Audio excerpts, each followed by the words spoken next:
Union Budget 2022-23. India introduces crypto tax of 30% on all digital assets. The new proposals, Finance Minister Nirmala Sitharaman said, are an initial step on taxing their continuing trade, and a more detailed framework could be developed. Crypto traders appeared to be divided on the step, though most welcomed it for offering the first clarity.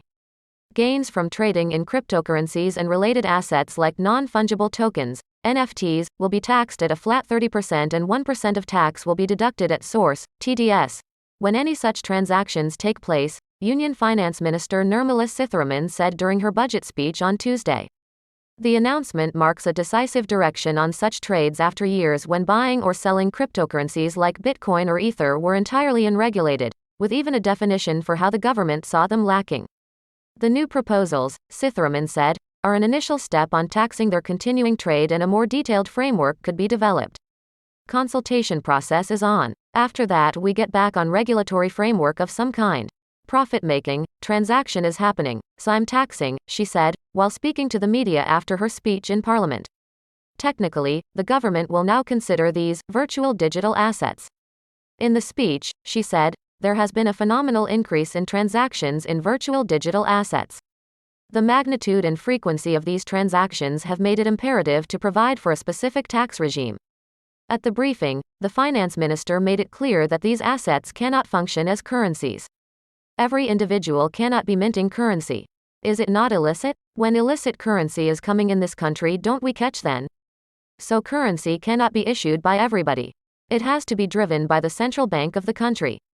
And what we announced today is, the Reserve Bank of India, RBI, will come up with the digital currency. That's one thing. Now, outside of which, digital assets are sold, value is created, nothing stops me from taxing them, she said. In the memorandum to the Finance Bill, 2022, the government proposed a definition for virtual digital assets, proposed to mean any information or code or number or token, not being Indian currency or any foreign currency, generated through cryptographic means or otherwise, providing a digital representation of value. In other words, the definition covers all cryptocurrencies, whether they are mainstream ones like Bitcoin, so-called altcoins like Dogecoin, and private cryptocurrencies in which transactions are concealed.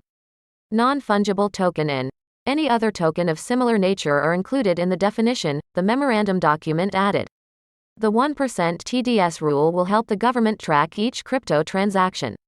A limit of 50,000 will be applied if the person paying consideration is an individual or Hindu undivided family, HUF, and he or she is either not engaged in any business or profession, or if engaged, the annual turnover or gross receipt does not exceed 1 crore in case of business or 50 lakh in case of the profession.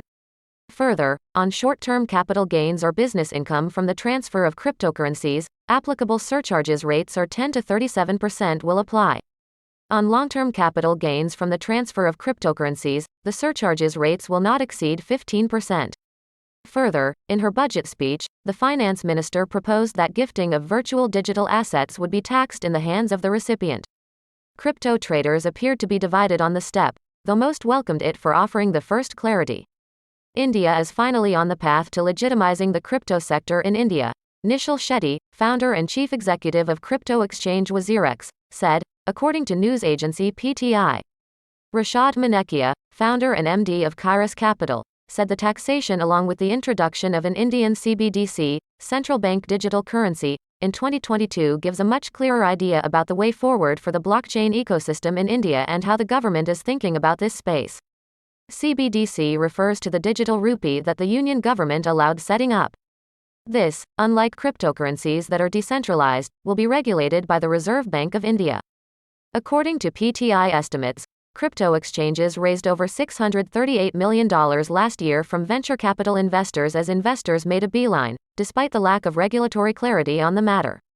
The introduction of TDS, tax deducted at source, on crypto transfers will enable the government to better monitor crypto transactions, Amit Singhania, partner at Shardul Amarchand Mangaldas and Company, said in a statement. Pranay Bhatia, partner and leader for tax and regulatory services at the consultancy firm BDO India, said tracking such transactions in the absence of a central regulator might be challenging, PTI reported.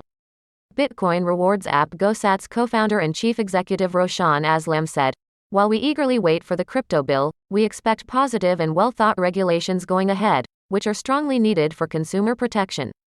Accounting and tax-focused firm Na Shah Associates founding partner Ashok Shah called the move a deadly blow to the virtual digital ecosystem. Proposed measure is a stiff provision and will adversely impact investment and dealing in digital assets.